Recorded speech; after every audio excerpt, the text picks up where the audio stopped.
Hi, I'm Sean, I'm Rhonda. and we're excited to be with you today to talk about dealing with issues and our perspective toward our spouse.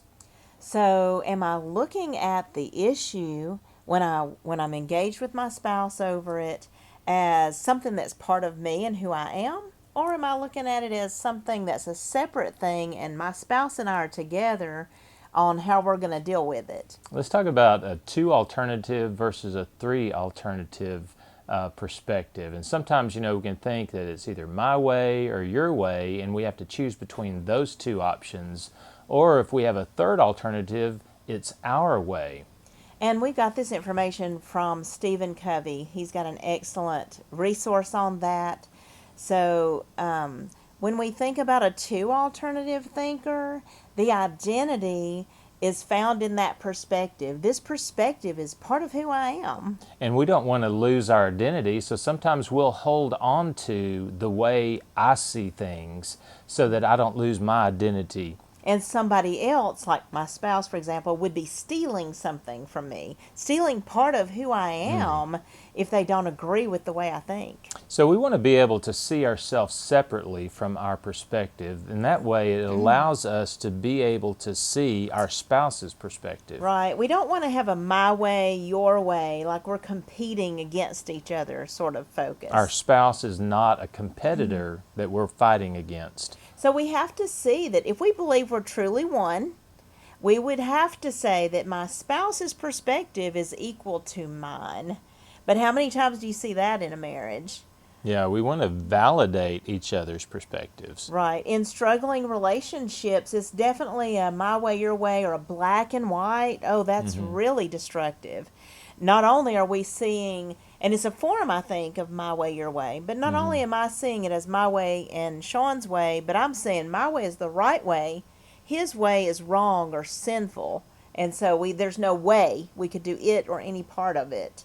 We want to be able to see our spouse as an individual, not just a representative of a different viewpoint. And we want to value our spouse as an individual person with different thoughts and feelings than myself. Right. If I classify my spouse and I already have these preconceived ideas about my spouse's motives, about where this conversation is going, I'm going to hinder myself from actually hearing what's really important to my spouse. And if we see ourselves with just two alternatives, we're going to tend to view ourselves as needing to defend ourselves from our spouse's viewpoint. Right. And then we have an attacking war type scenario going on. Yeah.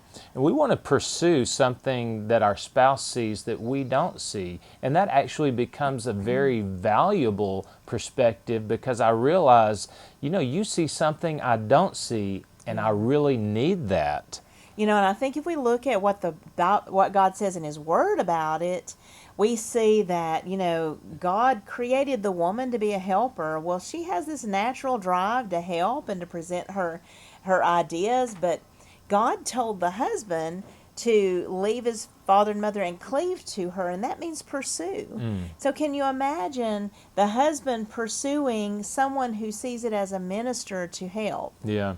This whole idea of synergizing or blending with our spouse. Jesus said the two shall be one. And so the goal is not that we remain with my perspective versus your perspective, but that we find the common ground and the way to blend the way you see things with the way I see things, and that comes into the way we see things. And so the outcome might not be either he or she. It might be a we. Man. It can be a he or she. Let's say that both really hear each other out, the pros and the cons of the way he and the way she thinks.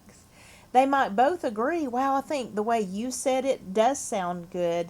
Because let's face it, you took the time to explain it. Yeah, and sometimes we can, I think, jump so quickly that we pass over the understanding that we needed to come to the perspective we have, and we don't give our spouse the benefit of that explanation of here's everything that took place in the background to help me arrive at this conclusion. So our thought patterns, our thought processes can really make an impact on the way we present our issues and the way we hear those issues. If we just change the way that we see our spouse and think about our spouse, it can open us up to hearing their perspective.